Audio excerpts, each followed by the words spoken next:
speaks to a formal system of education, but we are not oblivious to the fact that many of our youths, some of whom are no longer young, were not participants in the process and are marginalized and have been deprived of making a living themselves and contributing positively to society. The situation becomes more stark when we consider that a significant number of our farm workers are semi-literate and lack basic agricultural and horticultural skills. The effect is, despite our best efforts in tractor operation for land preparation, irrigation, pesticide application, harvest and post-harvest practices are paltry, and some farms still operate at low levels of productivity. Within the context of globalization, economic difficulties, competitive international markets, and an increasingly higher food safety requirement, the employment of our underskilled workers in this country, Mr. Speaker, must be addressed. Mr. Speaker. Mr. Speaker, farming is not just about tilling the soil or greenhouse technology. It's about a business. And in traveling the country over the past 6 months, I have seen successful Jamaican farmers making money because they understand what the Chinaman says. I do not sell what I like. I sell what the people will buy. And in this case, Mr. Speaker, it's not buy, but if you plant what you know the demand is, the demand-driven product is, Mr. Speaker, our farmers of this country will start to earn a decent living from farming. Mr. Speaker, all too often in this country, farmers often plant at times because they might like a particular crop. And we run into glut at times, Mr. Speaker, which is not good either. And I am appealing to the farmers out there. Start looking at crops which you know there's a demand for it. Start looking at ways to earning money and not planting something that you know might end up being spoiled on you. Start looking to the future and look where the demands are. Mr. Speaker, where do we go from here? Or where do we start? Mr. Speaker, in this regard, the ministry will be placing significant focus on the work of the Jamaica 4-H clubs. This entity now has a membership of approximately 65,000 in over 900 clubs. We continue to use this vehicle to expand our school gardens program. With the 2012-2013 allocation of $6 million, we intend to seek an additional $4 million to move the number of school gardens this year to 10 per parish. Our efforts are being supported by Hypro Foods, Food for the Poor, Hypro, Food for the Poor, Missionaries of the Poor, Toyota Jamaica, FAO, Development Bank of Jamaica, Lions Club of Kingston, and I must commend the members of Parliament in this House who continue to make contribution to the agricultural sector each year through their constituency development fund. Through the 4-H clubs, the government will continue to mobilize, support, and to provide agricultural scholarship to deserving students. The 4-H clubs will also be a significant partner in the Small Ruminants Project. The 4-H club remains the major provider of training of youths in the area of tractor operation and maintenance, and we intend to expand this program. We are appealing to corporate Jamaica to partner with the 4-H club in the commercialization of a number of products developed by the 4-H movement. These products range from, Mr. Speaker, wine, jams, jelly, pastries. And, Mr. Speaker, they are of some of the highest quality that anyone can find in the world. Additionally, I am appealing to food processing entities to take on some of these students as interns and apprentices so that they can have a better appreciation of the commercial aspect of these food processing activities. Mr. Speaker, food security is a must for the people of Jamaica.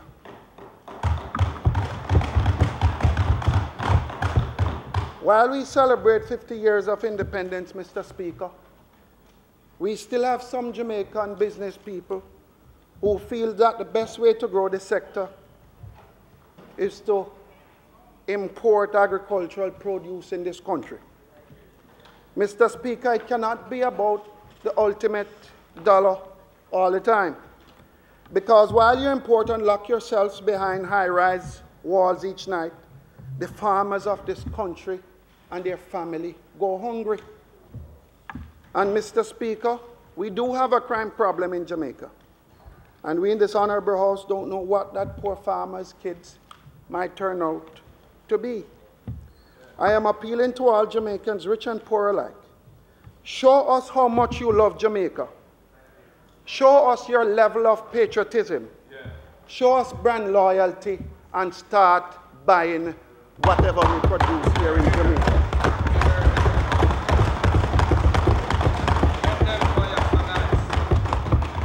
With each plate of food you eat, start asking yourself the question, am I supporting my local farmer and country? Mr. Speaker, oftentimes you will hear a consumer tell you that, Mr. Speaker, oftentimes you will hear a consumer tell you that the foreign thing look good, it pretty, it look good. But I'm not going to call the country, but I'm going to say something to you. There's a farmer right now in a certain country, Mr. Speaker, he's raising ducks. He's raising duck. But below the duck, Mr. Speaker, is also raising fish. The waste from the duck, Mr. Speaker, goes to feed the fish. And when he finishes feeding the fish, Mr. Speaker, the waste from the fish goes to feed the shrimp. And Mr. Speaker, oftentimes that ends up right here in Jamaica. And Mr. Speaker, oftentimes our people believe that when we buy it from overseas, if it comes from overseas, it is the best thing to consume. And I am here to say if it costs a little more in Jamaica, it's the best thing for you to consume. Consume what you know here. Mr. Speaker, if we are courageous enough to start buying Jamaica for the next 50 years going forward, the overall outcome is that our agricultural workforce will become sufficiently empowered, trained, and certified. Mr. Speaker, I spoke earlier about our #1 export, our people. Mr. Speaker, what we will be doing in the Ministry of Agriculture is quite simple. We cannot give everybody a job, but training and education is a must. So if our people decide to go off to distant shores, Mr. Speaker, we will ensure that they are trained and certified with that piece of important people. Mr. Speaker, it must be noted that the deficiencies of the current tertiary offerings and an orientation to career advancement rather than entrepreneurship result in a number of graduates that are not being absorbed into the sector. The typical profile of the graduate is a high level of theoretical preparation, limited practical experience, lack of access to land, inability to secure financing because of lack of collateral and a large student loan burden. Notwithstanding, these graduates have energy and a willingness to be engaged. At this juncture, I invite your attention to a 2012 June 30 Gleaner article captioned, "Young Farmers Takes on Worm." The feature centers on 12-year-old Justin Thomas, a 4-H back-to-back champion farmer who is focused on running his worm farm organic business in Moko Clarendon, 12-year-old. He does this by cultivating California red earthworms, Mr. Speaker. This is seminal work, because lest we forget, Cuba vermicomposting industry began in 1986 with 2 boxes of red worms. And by 1992, over 93,000 tons of organic fertilizer was being produced in Cuba. Mr. Speaker, reducing dependency on imported fertilizer is a must. We must do it here.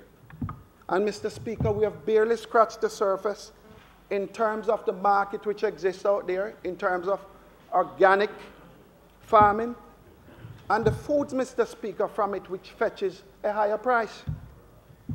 And the farmers of Jamaica will tell you that the #1 problem that we have in this sector is inputs. And we have to play a role, Mr. Speaker, in reducing the cost of inputs so the farmers of this country can survive. Also, I make mention of Andrew Neal of Junction, St. Elizabeth, a past student of Monroe College and graduate of the University of the West Indies with a degree in management. With the closure of Alpart, to which Andrew was employed, he redirected himself to agriculture and is now successfully cultivating on an 8-acre family plot, supplying produce on a contractual basis. Mr. Speaker, I must talk to some of our farmers. Oftentimes, they will tell you that the hotel does not guarantee contracts so that they can go into production. But we have some hotels that do, Mr. Speaker. But oftentimes, Mr. Speaker, while the farmer is on a contract to supply the hotel, sometimes the farmer will take some of the good-looking produce, Mr. Speaker, and sell it over the fence. And when the hotel comes to pick it up, the hotel doesn't get the best of what that farmer produced. One hand can't clap, Mr. Speaker. So I'm appealing to the farmers. Only Parliament. Only Parliament. So I'm appealing to the farmers of this country, Mr. Speaker. Make 2 hands start to clap. Whatever you produce, if you're on a contract, abide by the contract to which you sign. We have to start doing that, Mr. Speaker. Mr. Speaker, with respect to land availability, and as articulated by the Honorable Roger Clark in his budget presentation, it is going to be critical that a significant, and I quote, it is going to be critical that a significant amount of idle lands be brought under production. For example, Mr. Speaker, there is over 12,000 hectares of idle and fallow lands across the irrigation district of Rio Cobre, St. Dorothy, Mid-Clarendon, Hounslow, Braco, Yallas, Seven Rivers, Beacon, Little Park, and Colbeck.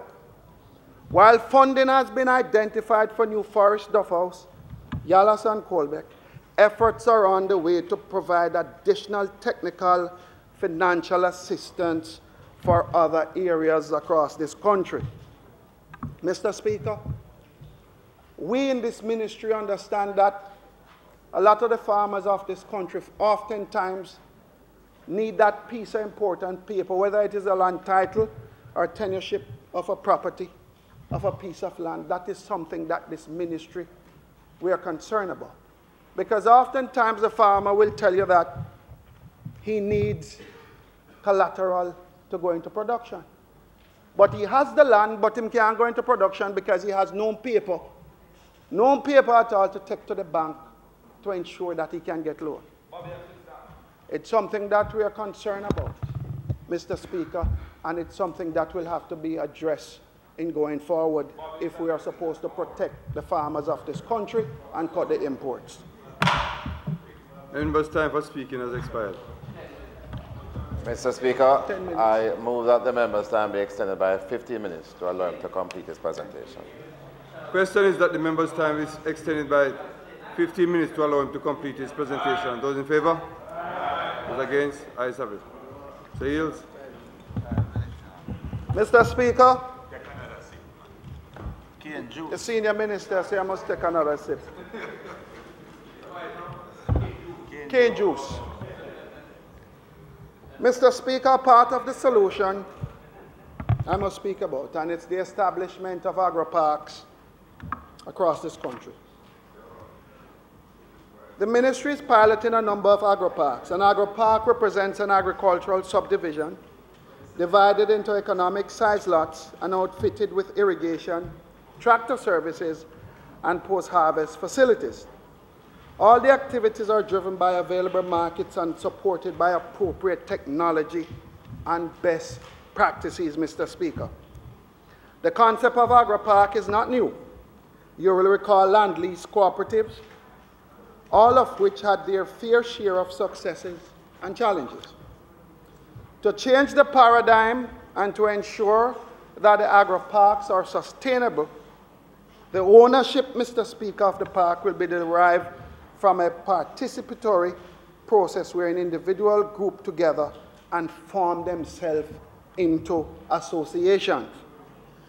So then, Mr. Speaker, the opportunity exists for graduates with a common interest, combined management, and a business motive to access these agri-parks and assist in the transformation of the agricultural sector. Some of the other features of the agri-parks that are required to ensure sustainability are: participants are to be full-time, ability to adjust to changing markets and diversification of products.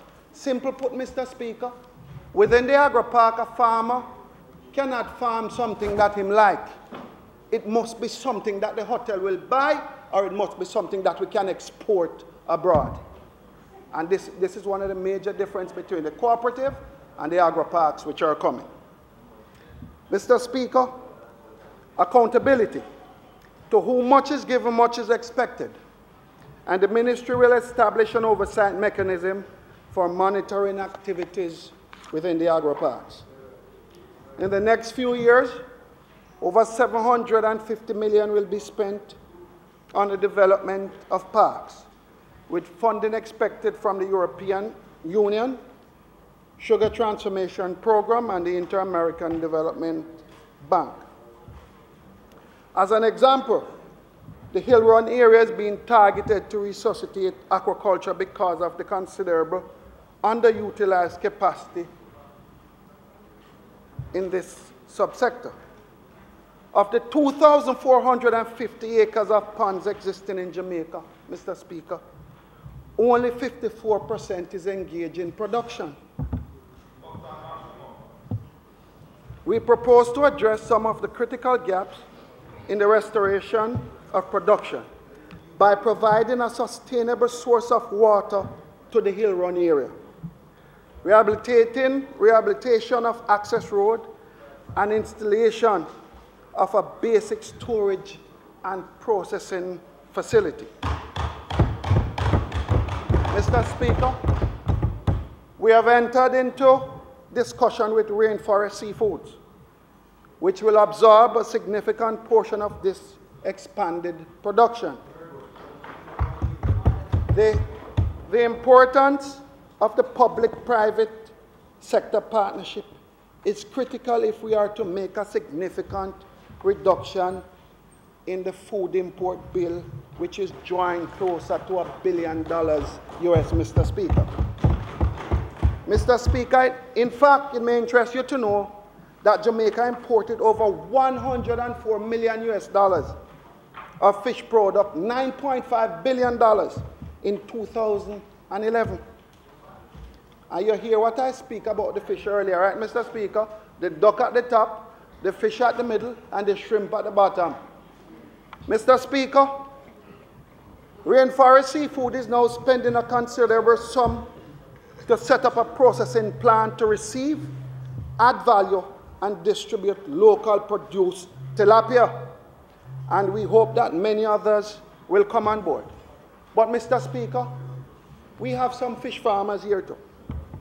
And in speaking about fish and food security, if you're on the road or wherever you go, if you see Danny Bunting fish, start buying it because it's good for you. If you start seeing Howard Hill fish start buying it, it's good for you too. If you see Noel Wilson fish, buy it, it's good for you too. If you see Gary Christie, Anna Dallas, or Kenneth Blair, buy what they produce here in this country because it's healthy for each and every one of us in this house and outside here. Mr. Speaker,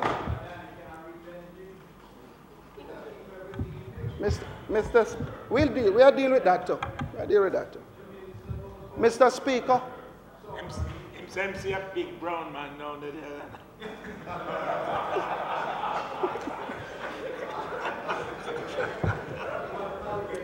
Mr. Speaker, let me just touch on one thing for a couple of minutes.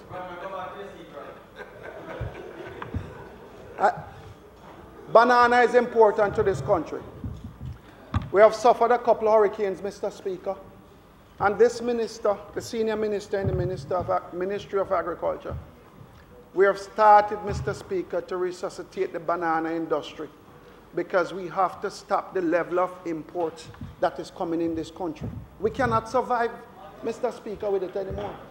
We can't. Mr. Speaker, I have just outlined the ministry's strategy to engage youth in agricultural production in a sustainable way. We are overconscious, Mr. Speaker, that while we develop these medium to long-term programs, there is a pool of young people currently unemployed that we need to address as a matter of urgency. Mr. Speaker, the Most Honorable Prime Minister and the Minister of Transport, Housing and Works have spoken at length about the government's Jamaica Emergency Employment Program. The Ministry of Agriculture and Fisheries has a substantial role to play in this program. Overall, some $78 million will be allocated to the budget to deal with the JEEP program. In agriculture, but yeah, but we are. No, me just have it. Uncle Carl, I just have to tell you we're going to turn up the thing a little. That's all. All right. The intention is to create 800 plus jobs within this financial year. Where Pernell is? What you say? Repeat that part? Okay. The intention is to create 800 plus jobs within this financial year. Let me hasten to assure this Honourable House that a significant amount of these jobs are long-term and sustainable. As in many instances, we'll be equipping people through training and funding to be entrepreneurs, Mr. Speaker.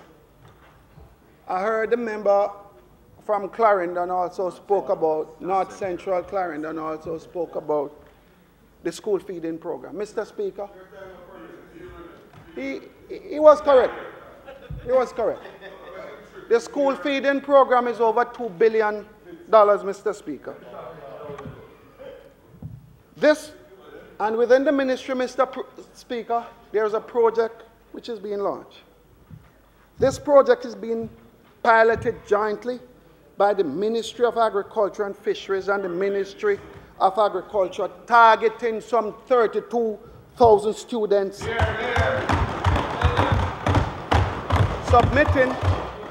Submitting 1 day per week the meals that they are now getting with substituting. Okay, all right, thank you. Thank you. Substitute. That's Mr. Man. Yes, you see, you're hearing now or you're not hearing? You hear us speak about the young man in Mocha? Mr. Speaker, as I said, Mr. Speaker, we will be targeting 32,000 students, substituting each week a meal in terms of allowing fruit juices to be in place, to go in place, Mr. Speaker, of the bag juice that the kids are now consuming in school. Mr.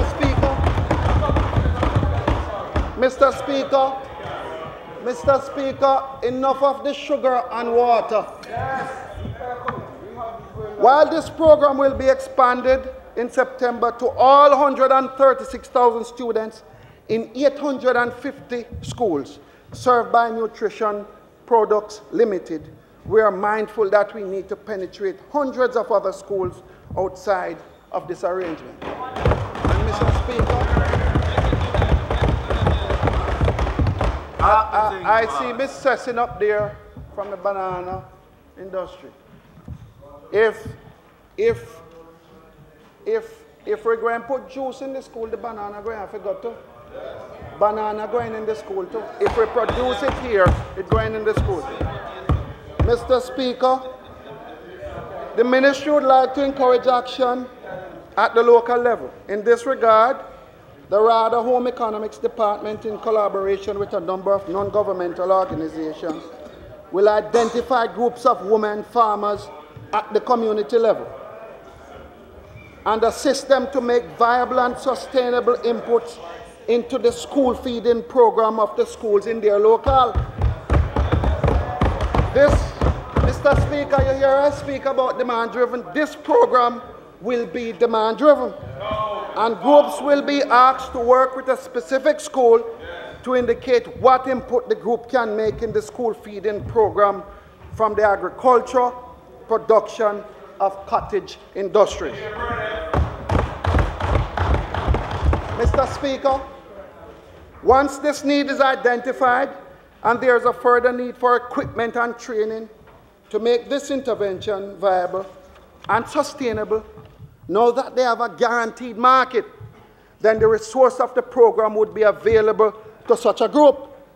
Mr. Speaker, I want to hear this one. For example, if a group of farmers can supply local fresh fruits to a particular school on a daily basis and require juicing equipment, packaging or utensils, a one-off grant funding will be provided to them.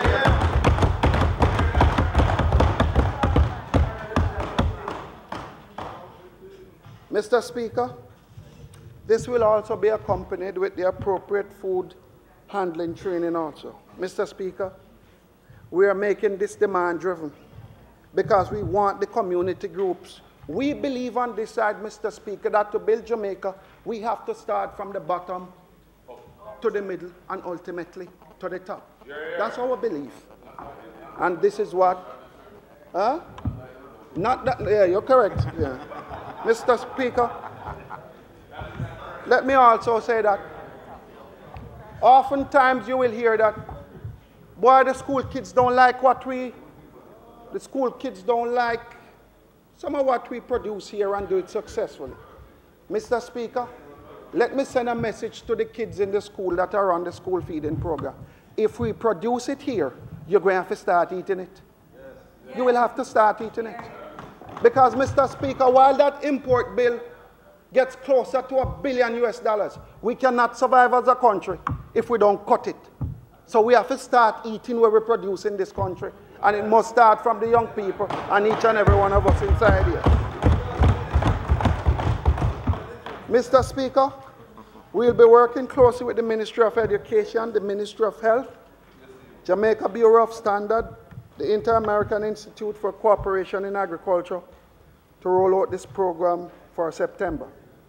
Some $14 million has been allocated, and we intend to support some 200 individuals, Mr. Speaker. Mr. Speaker, we're talking about sustainable enterprise. We are on a mission in the Ministry of Agriculture. Our farmers will be at the center going forward. I have outlined the strategic framework that we are embarking on in the ministry. Young people have a major part to play, and rural Jamaica will play its part. Mr. Speaker, in traveling the country for the last 6 months, yeah, I've been in your neck of the woods, but you didn't show up. Oh, yeah, you were there. Mr. Speaker, no, Montague was in the grill with you. Mr. Speaker, in traveling the country over the past 6 months, I often ask myself this question: what makes Jamaica great? Because, Mr. Speaker, While we celebrate 50 years and cuss and quarrel at times, there is greatness which we have within this country. There is. Mr. Speaker, we are known worldwide for our way of life. Jamaica was voted one of the happiest countries in the world. We are known for our music. We are known for our spirit of one love. We are known for being one of the most religious countries in the world. We are known for our biggest imports, and that is our people. But, Mr. Speaker, we are also known for our food, the best in the world.